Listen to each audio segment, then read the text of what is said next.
Ang KNN ay hatid sa inyo ng UNICEF.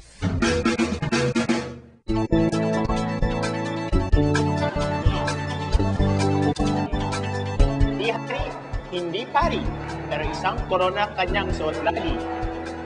Teka. Alam ko yan eh. Bugtong yan, di ba? Oo, pero hindi pa rin sinasagot. Sige, teka. Hindi hari, hindi pari. Present ko.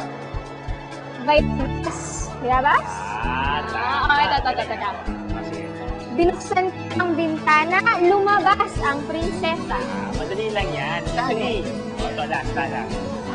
Ang pinagbungahan, bungang pinagtapunan. Yan. Magaling ka sinote, di ba? Mali ka dyan. Pinya. Magaling ka sinote. Pinya nga eh. Hindi, kung nga pinya nga. Saan ka tutak sa pinyasan ng Camarines Norte? Ito. Tingnan mo. Ayan, tingnan mo.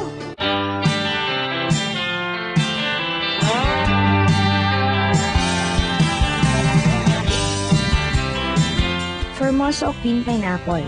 Karaniwang tawag sa pinagmamalaking prutas ng Camarines Norte dahil ito raw ang pinakamasarap at pinakamatamis na pinya sa buong mundo. Sa 2,200 square kilometers sa sakop ng Camarines Norte, 2,000 hektarya nito ang taniman ng pinya. At dahil sa makabagong teknolohiya, ang Formosa variety ay hindi na seasonal. Kaya naman, dumami ang mga pinyang iniluluwas mula sa aming probinsya. At ngayon, ang napakasarap na Queen Pineapple ay hindi lamang natin makakain ng fresh. Ngayon ay meron na ring pineapple empanaditas, pineapple juice, pineapple tarts, at iba pa.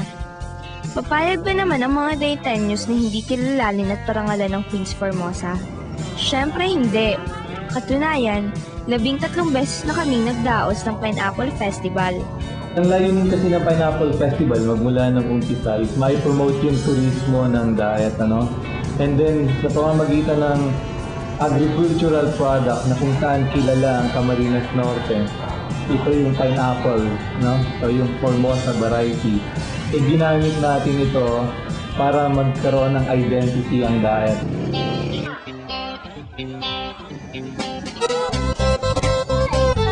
Maraming activities ang inihanda para sa masayang pagdiriwang na ito. Sinumulan ito ng isang motorcade na umikot sa buong daet.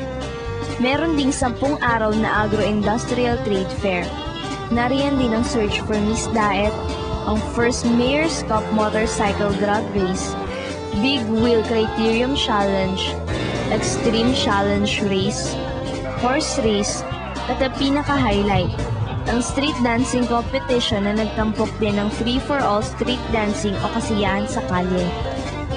Yung preparasyon ay medyo matagal-tagal, ano? We started preparing since mga last year. Nagpa-practice kami, napagkataas ng puzzle. Lagi kami nagpa-practice. Araw-araw nagpa-practice kami. Tsaka, nagbubuti namin yung practice namin para makuha namin yung top tsaka yung champion. Siyempre, gusto namin champion, di ba? Sige mga Bora! Wala kayong buhay, isa pa!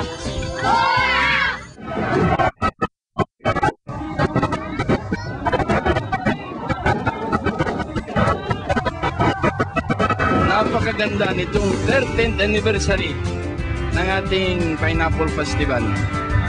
Natandang kang 12 Pineapple Festival, hindi kasing kasaya. Kasing dami ng mga nunod. Papayag ba naman kaming matapos ang Pineapple Festival nang hindi kami kasali? Siyempre hindi! Sasama kami sa pagpapaalam sa lahat ng tao na dito sa Daet Camarines Norte, matatagpuan ang pinakamasarap at pinakamatamis na pinya sa buong mundo.